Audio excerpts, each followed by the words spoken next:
Alright everyone, Cody here. So, I'm gonna do a little update on my hydroponic system, or I guess aquaponic system, as soon as I get fish in it. You can see it's still running. I haven't added any more buckets.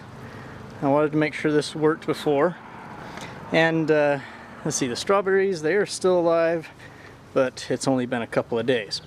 Now, on the video that I showed where I was setting this up, out of the 1,000 comments at the time of making this little video, I think about a third of them were telling me that the wood chips was a bad idea. And, well, I can't be expected to know everything. This is an education channel, but sometimes I'm the one learning along with you. So, let's go down and look at the pond real quick. Okay, so the first thing you might notice is there's some leaves that have blown into it. That means I probably need to set up a cover on this to keep that sort of stuff out. So I'll definitely cover this. That will keep the mosquitoes at bay as well. But what I mostly wanted to show is the fact that the water is juniper tea. Yes, chemicals and stuff have leached out of the juniper and have made this into essentially tea. So a lot of people said that the acidity might be high on this. Let's check with my pH tester. Looks like 6.5. So the pH is 6.4, and that is pretty acidic. Plants might be able to handle that, but fish, yeah, that's a little bit too low for fish. When I taste the water, I find that it's very astringent. Like, makes your mouth kind of pucker up a little bit. It's like a mixture of a really high tannin wine and I guess gin, except without the alcohol.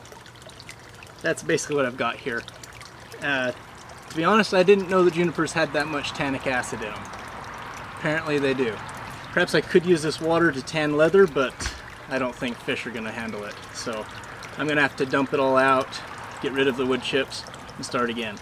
I think I'll just break down and order a bunch of gravel.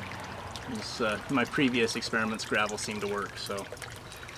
At least I only had the 10 buckets to start with, and fixing this problem will be fairly easy. I'll just start back over at the point I was before I added the wood chips. And this is actually pretty good, because I can use the wood chips to cover up the pipe here. So, you can see this down here. That'll keep the sun off this black pipe so it doesn't get as hot. And it'll provide the wood chips time to react to the sunlight and have all this stuff either evaporate or get bleached out. And maybe next year I'll be able to use this stuff in the garden, but right now I guess I may as well use it to keep weeds from growing up around my buckets. You can see I added a screen on their bottom of their cage so they can't dig out. We actually did have some problems with that, as people have predicted. One more little thing I'd like to mention in this quick video is the experiment that Warp Perception did with the rocket inside of the acrylic tube that was put under vacuum. Beautiful video, I definitely recommend going to check it out. This experiment was similar to one that I had done about a month earlier, and a lot of people have been giving us grief because our results kind of conflicted with each other. You see, I was unable to get the rocket to light on its own with the igniter that came with it, and people have been saying that, oh, he's didn't have a good vacuum, or I didn't have the igniter in contact with the fuel, all sorts of stuff. And I actually asked him about it in the comments, and it turns out that he actually used a different igniter than I did. His igniter had a heavier duty wire. It was able to keep the fuel hotter longer, so it aided its combustion until the pressure increased and it took off, which is actually a brilliant way to do it. I wish I would have thought of doing it that way. But there you go. Rockets do burn in a vacuum, and there's many ways to get them to start burning in a vacuum. So anyway, that's all I've got for now. Hope you enjoyed. I'll see you next time.